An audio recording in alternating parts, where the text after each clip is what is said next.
And good morning. Welcome to a special Out and About show on 1590 KVGB 97.7 FM. Focus on Stafford County today. Steve Webster, your host. Thanks for joining us as we get caught up on what's going on in Stafford County and beyond. Joining us for the program today, we have Stafford County Economic Development Director Carolyn Dunn back in studio with us. Good morning. Also joining us for the first time since May, missing in action, an MIA, but now back, Program Director Ashley Bevan. Hello, Steve. And welcoming back now, Kathleen Norman, AmeriCorps Vista Service member. Yes. Good morning, Steve. Hi. You haven't been here for a while either, so, or maybe I haven't been, but... I haven't seen you since April. Do I look any different? I look younger? Sure. Maybe it's this coffee I'm drinking changes my vision. Well, you tried it. You came in and are trying our coffee. That's and Carolyn's kind of she's hesitantly getting ready to take a sip. But well, it was really played up to be. What would they call it? Can I say this on the radio? Crappy morning show coffee. but we put it in a Starbucks cup. See, we'd like to. People come in here. I will promise you it will be a productive afternoon if you're drinking it out of that pot that we drink it out of here. So anyway, thanks for joining us today. As always, Carolyn worried that we won't have enough to talk about, which is never the case because you always have so many things going on at Stafford County Economic Development. Well, we do. I think we keep a pretty busy office, but at the same time, it's not that we have taken on anything that is new and newsworthy that way, I guess. So we'll be providing updates, but there's a part of me that says, we don't have an announcement to make. It's not necessarily new, but we have been making some fun progress. Well, you make so many announcements after a while, then you have to tend to those things that you made the announcement about, right? That's true. And one of those is your remote workspace. We had an open house just last week, so that was a benchmark. What kind of interest did you get? Did you get some curious people kind of peeking in the door and then kind of a little bit shy to come in because they're... Yeah, what a great idea, an open house. Well, we had steady traffic all day long, for one thing, and I had talked to a lot of people in advance of that, inviting them to come in and said, come by, even if you're not interested in doing remote work, we want people to understand what's going on here, because I can totally envision the dynamic when people around town say, well, I don't know what's exactly going on over there in that building, and if they don't come in and see for themselves, it's hard to be able to fully understand and be able to, have a good response when people say, well, what is going on over there? So we were happy. There were a lot of people around town that just, came probably out of curiosity, but we also had some people that I think are good candidates to participate in the program. Most frequently asked questions from this when people would come in. I mean, one maybe you heard the most. What's going on here, I suppose. It's kind of funny. No, so really the most described thing coming in here were like the different generations of people. Well, this building used to be. Well, I remember this building used to be. Honestly, that was a lot of the conversation, but it's a good icebreaker. For the most part, I mean, like Carolyn said, we had a steady, I would say 1 to 3 people that came through 11 to 6 that entire day. So you'd get Kathleen or I would get done giving somebody a tour and finish at the back of the building to walk back to the front, and then another group would come in and you'd start all over again. It was kind of an emotionally exhausting day. Like a huge weight was lifted off all of our shoulders, I'm sure, because this has been a project that we have worked on all summer. But when you first walk in, it's our AmeriCorps Vista area where myself and Kathleen are currently sitting. We have another desk in there available for an AmeriCorps Vista. Hopefully we can recruit someone here in the fall to fill our community development position. And then immediately you walk right into the computer workstation area. We have 10 all-in-one computers set up in little cubicles. So, I mean, it's not like you have like a huge desk area to work from, but the 10 computers are there, and immediately off of that room, there's a conference room with a smart TV. So hopefully we can figure out how to do Zoom meetings in there and not always have to be on the road to go to conferences. Some organizations are starting to drift more towards those online meetings that keep you in your own environment. We used that. We did this morning. Yep. Just this morning we used that space for exactly that, a video interview. We have a small break room in there with a refrigerator and a microwave and a small table. There's 2 restrooms. One is ADA accessible. So, I mean, the building meets those requirements. So someone in a wheelchair is able to use our facility. And then in the back part of the building, we have 3 different sized offices that are available for someone to utilize. I've had some interest in those offices, but nobody's actually followed through. But hopefully, you have people come in and envision, oh, well, this might work for what I'm needing. So we've had a handful interested, but nobody's followed through yet. So, And we have had 4 people fill out the intake form for our remote work program. With that, the participants would have access to specified training related to remote work or digital literacy, as well as some hands-on assistance in finding what kind of remote jobs are available and then what might be the best match for them. And so we've kind of said we don't want 18 people all at once. If we had at maximum 6 at one time, that would be a very manageable amount. And so we've had 4 that have filled out the initial paperwork. And so we have the opportunity to start them through a remote certification class in September. Kathleen is taking it right now so that she's able to better, help people anticipate what they'll be going through and explain it to others. And we thought maybe she could expand a little bit about that to the public today. Kathleen, you're on. I know. So one other quick note I want to make. We will be having the Goodwill Mobile Lab that's sponsored by Google. They are coming September 12th to St. John. We're still figuring out exactly what digital classes they'll be offering. We're looking at probably intermediate Excel, but then also a computer basics class. There'll be 3 different workshops that day. And so the bus will be parked right on the square in St. John. And Justin Rupert does all the trainings and is the one with Goodwill who's coming out. So there'll be more to come. So see our Facebook page for updates. Who would want to take advantage of that, Kathleen? So that can be really anyone in the community. I know there's several business individuals who have talked about the Excel in particular, which is why that's for sure on the docket. But then it's people who just aren't comfortable using the computer, who want to get more comfortable. We're going to do a little bit of surveying to kind of get a general sense of what to fill our the remaining 2 spots for trainings that day. So that one's open for the community. You don't have to be specifically interested in using our work center space, but it is to help with computer skills. How many classes have you taken about the remote work? So currently I'm in the Master of Remote Work Professional Certification class, and that is through Utah State University. It is a 4-week course that goes through really the skills you need to be successful in remote work. There's a lot of things people don't think about or aren't familiar with, even if they work currently, whether it's an entry-level position or a more professional level position. So some of it's talking through what's an appropriate work environment to have. If you're going to be on a video call, what's appropriate to have in your background or not.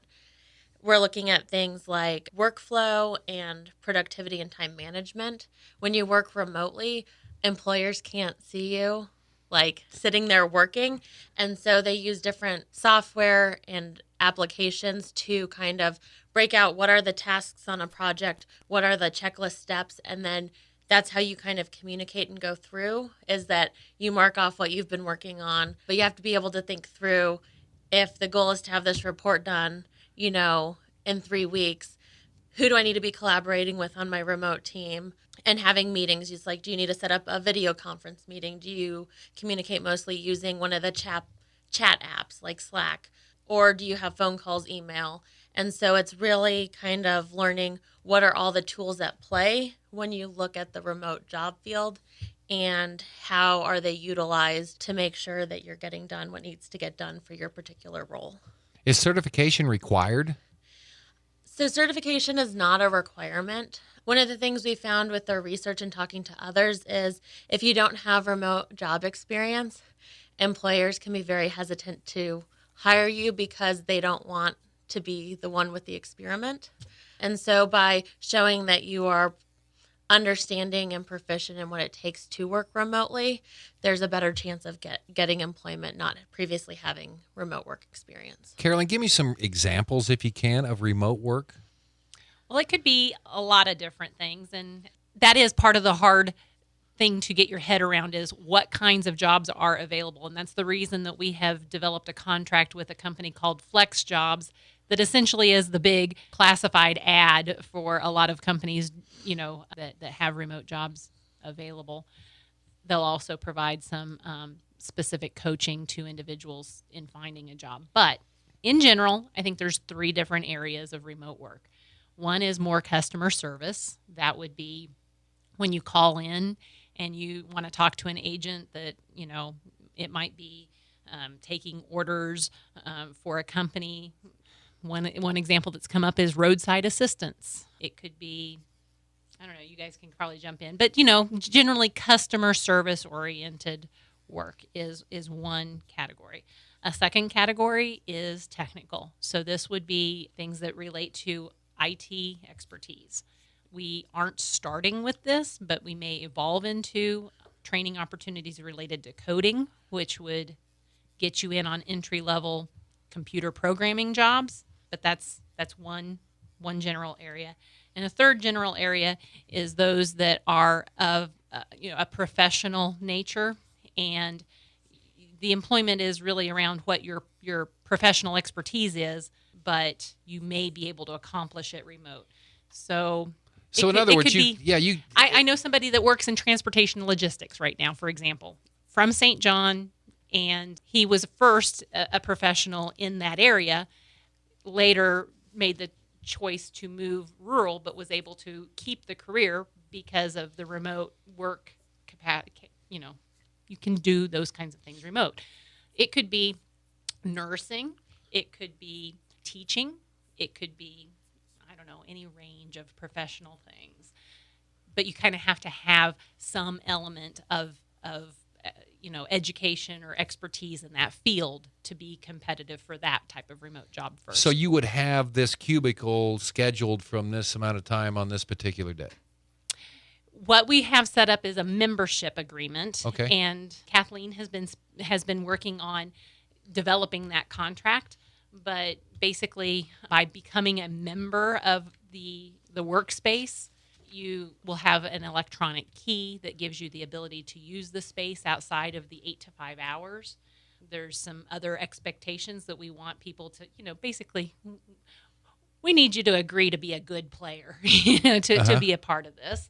But that's part of the membership agreement. And, for $75 a month at the base level, you've got a cubicle and high-speed internet and utilities, and don't have to worry about taxes or the fee for the monthly subscription to the electronic key equipment, or on and on and on. It's just very turnkey. You've got a workspace ready to go. At that base membership level of $75 a month, you'd have that cubicle and access to the conference room. Mm-hmm. So with your basic membership, you would get 5 hours of use in the conference room for a month, given it's open scheduling. So we have a schedule that people can place when they want it. So as long as the conference room's open, they have those 5 hours. And if they want more than 5 hours, then it's $10 an hour after that. So I can work for a company in Denver or Kansas City or Los Angeles, but I don't have to move to Denver, Kansas City, or Los Angeles. Correct.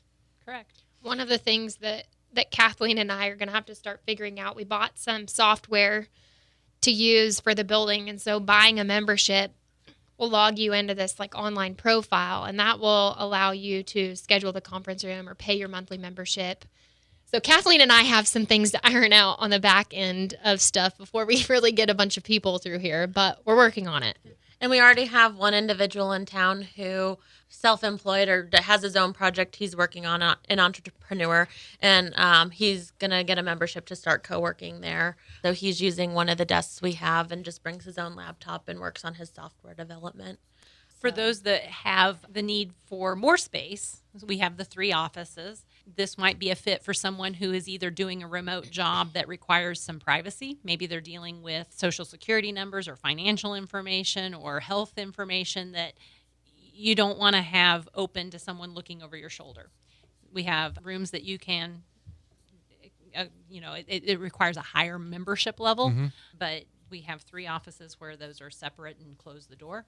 Or it may be somebody that just is more kind of has a local business and just wants to have a presence in the downtown area where clients can come visit them or whatever, and they want to have some space that is more segregated. And that may be also a use of those 3 office spaces. Would they have it by 8 to 5 Monday through Friday? I mean, could I have a picture of my dog on the desk, or is it something that you would? I mean, are you In regards to the cubicles? Yeah. I mean, the office space that you have. Okay, Ash. so like with the 10 computer workstations that we have, we've talked about if you're just going to pay the $75 membership fee, you basically sit at a cubicle that's open when you get there. Uh-huh. Now, if you want to pay a little extra, then you can designate a cubicle to be your own. So sure, Okay. then if you want to bring in some pictures and set them around the computer, you're more than...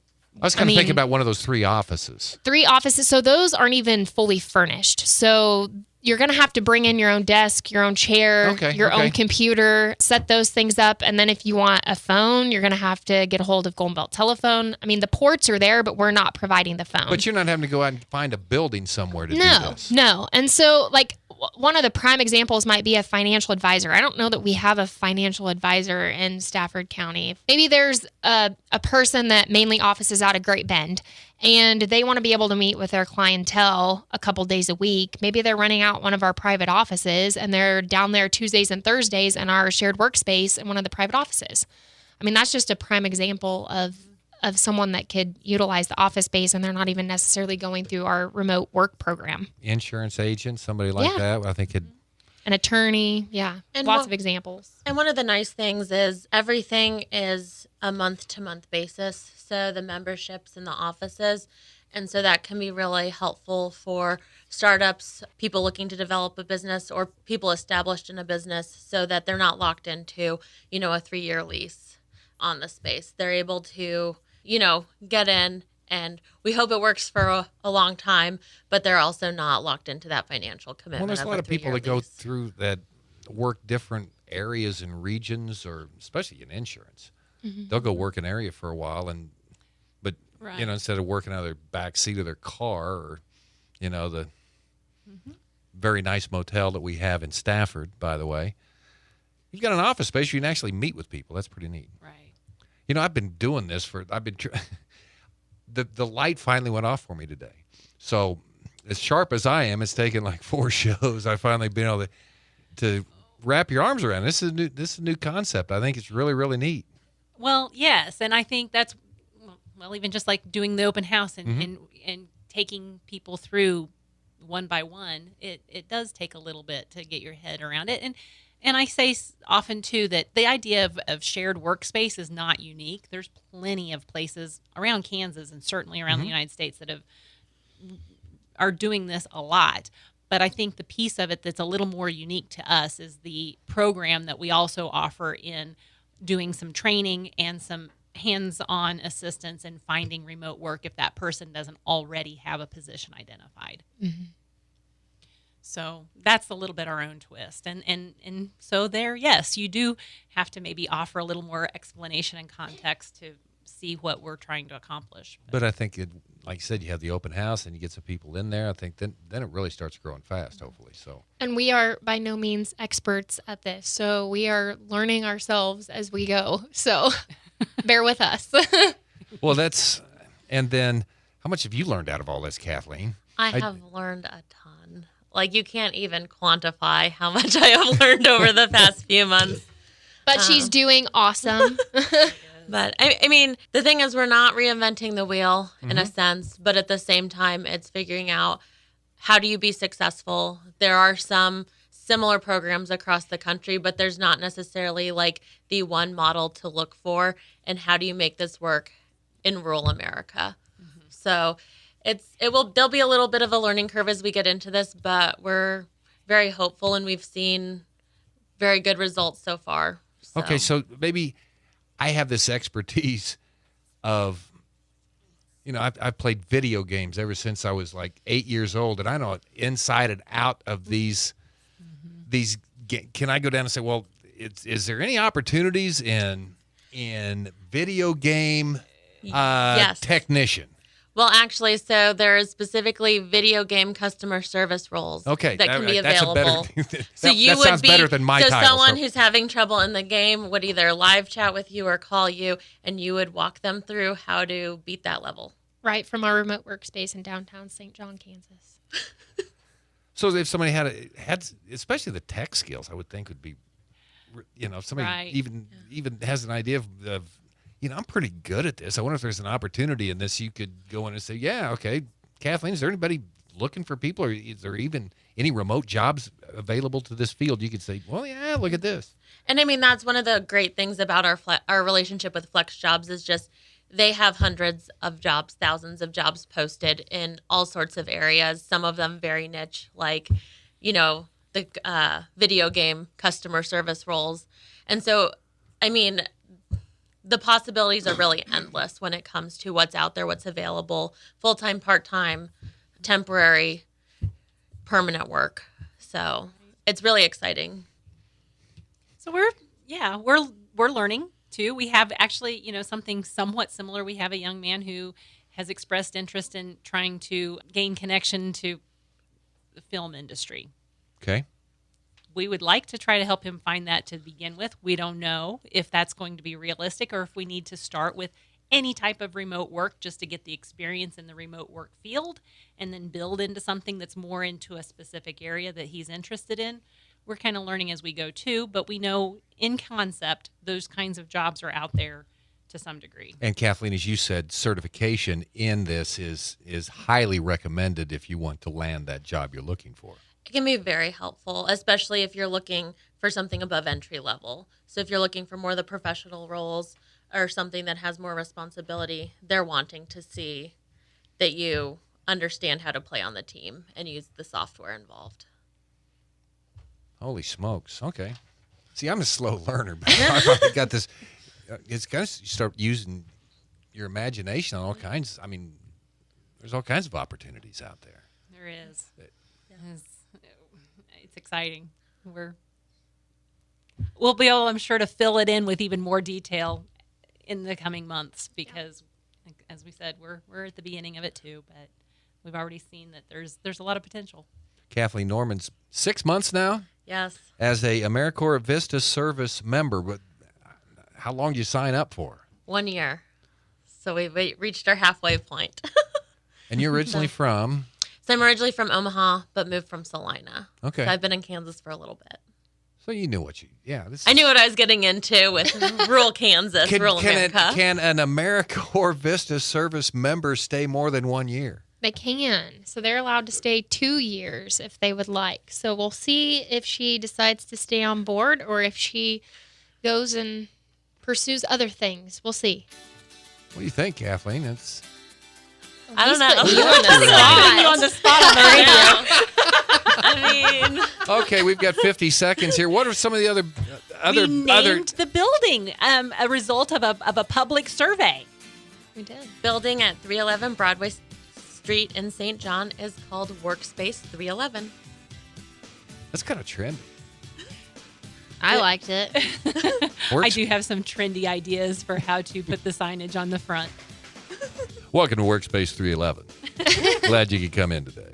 Great to have you in here today. Let us explain what we're doing down here. Guys, thanks. Thanks, Steve. Guys, Carolyn, we didn't have enough to talk about today. I'm just so worried about it all day long. Guys, have a safe trip. Stay out of the rain. Away from the tornadoes? Yeah. No. All right, let's see. News coming up next on KBGB. Have a great day.